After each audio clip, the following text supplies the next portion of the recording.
Pernah nggak sih Anda berhenti sejenak dan berpikir, seberapa besar sih kendali kita atas hidup kita sendiri?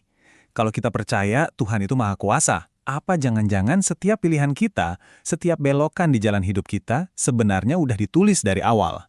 Wah, ini salah satu pertanyaan paling mendalam di dunia teologi. Dan hari ini kita bakal coba kupas tuntas.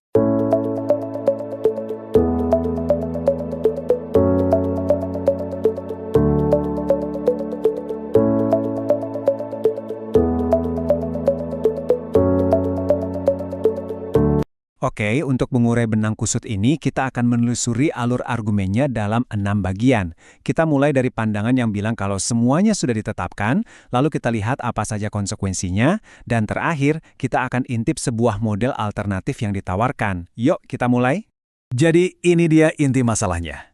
Di satu sisi, ada konsep Tuhan yang berdaulat penuh, yang memegang kendali atas segalanya. Di sisi lain, kita semua merasakan dan percaya kalau kita punya kebebasan nyata buat memilih. Nah, pertanyaannya, apa mungkin kedua hal ini benar secara bersamaan? Mari kita bedah dulu sudut pandang yang pertama, yaitu pandangan Calvinis.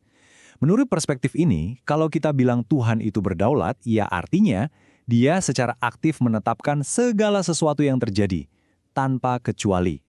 Logikanya begini, kalau Tuhan itu benar-benar berdaulat 100%, maka nggak ada satu atom pun di alam semesta ini yang bisa bergerak tanpa seizin dan ketetapannya. Artinya, ya semua hal, dari penciptaan galaksi sampai kedipan mata Anda, semuanya harus berasal dari dekritnya. Dan ini bukan cuma soal kejadian-kejadian besar loh, seperti yang ditekankan oleh teolog John Gill, ini mencakup setiap detail dari kehidupan setiap orang. Dari tarikan napas pertama, sampai hembusan terakhir, semuanya itu berjalan persis sesuai dengan skenario ilahi. Dan ini berlaku untuk semua peristiwa. Nggak ada pengecualian sama sekali. Coba perhatikan deh, frasa kunci dari Louis Berkhof ini. Apapun yang akan terjadi. Benar-benar nggak ada ruang sedikit pun untuk yang namanya kebetulan atau kesengajaan. Bahkan ini masuk sampai ke level yang paling personal dan intim. Menurut pemikir seperti Melanchthon, pikiran yang lagi Anda pikirkan sekarang juga saat mendengarkan penjelasan ini, itu pun bagian dari ketetapan abadi Tuhan. Luar biasa ya cakupannya. Nah, disinilah kita sampai pada bagian yang paling sulit untuk diterima. Kalau logikanya ditarik lurus, jika segala sesuatu sudah ditetapkan, maka ini juga harus mencakup setiap perbuatan dosa yang pernah terjadi. Ini pemikiran yang berat kan?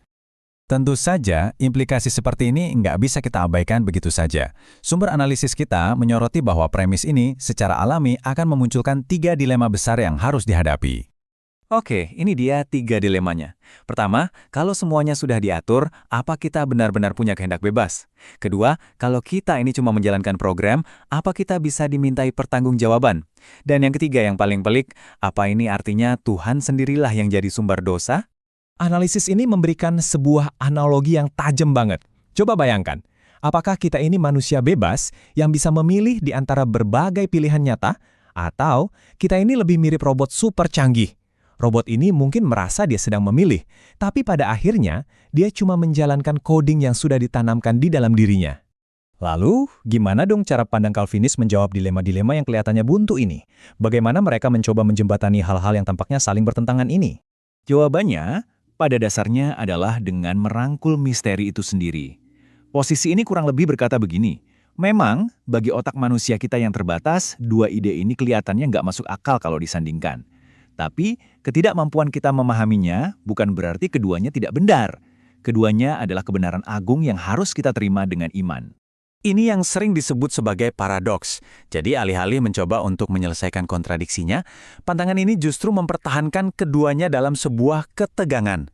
Di satu kutub ada ketetapan mutlak Tuhan, di kutub lain ada tanggung jawab penuh manusia.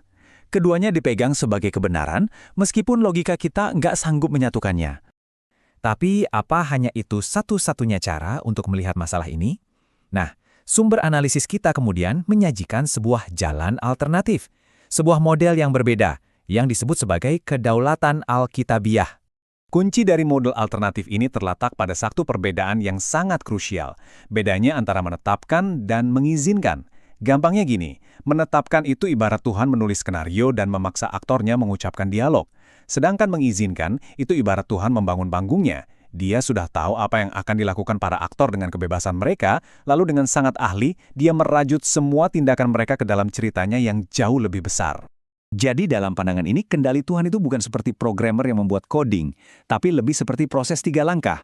1, dia memberikan kita kehendak bebas yang sejati. 2, karena dia maha tahu, dia tahu persis setiap pilihan yang akan kita ambil. Dan 3, dia dengan sangat mahir menenun semua pilihan bebas kita itu ke dalam rencananya yang utama, sambil sesekali melakukan intervensi jika perlu. Disinilah letak perbedaan tipisnya yang sangat penting. Karena Tuhan tahu masa depan, pilihan kita itu jadi pasti. Artinya, yaitu yang akan terjadi. Tapi itu nggak berarti pilihan kita itu harus terjadi, alias dipaksakan. Contohnya gini, saya tahu pasti matahari akan terbit besok, tapi kan bukan saya yang memaksa matahari untuk terbit. Ada perbedaan besar antara mengetahui sesuatu akan terjadi dan menyebabkan sesuatu terjadi. Kisah Yusuf di Alkitab itu contoh klasiknya. Saudara-saudaranya, murni dari kehendak bebas mereka, merencanakan kejahatan terhadapnya. Tuhan tidak menetapkan atau menyuruh mereka berbuat jahat, tapi dia mengizinkannya terjadi. Dan setelah itu, dengan cara yang luar biasa, dia justru memakai pilihan jahat mereka itu untuk mendatangkan kebaikan yang jauh lebih besar.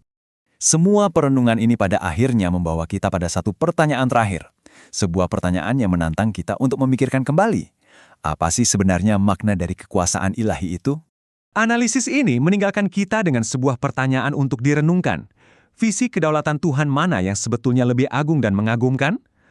Tuhan yang mengontrol segala sesuatu dengan memprogram setiap gerakan layaknya dalang? Atau Tuhan yang mampu mencapai rencananya yang sempurna justru di tengah-tengah dan melalui kehendak bebas miliaran makhluknya?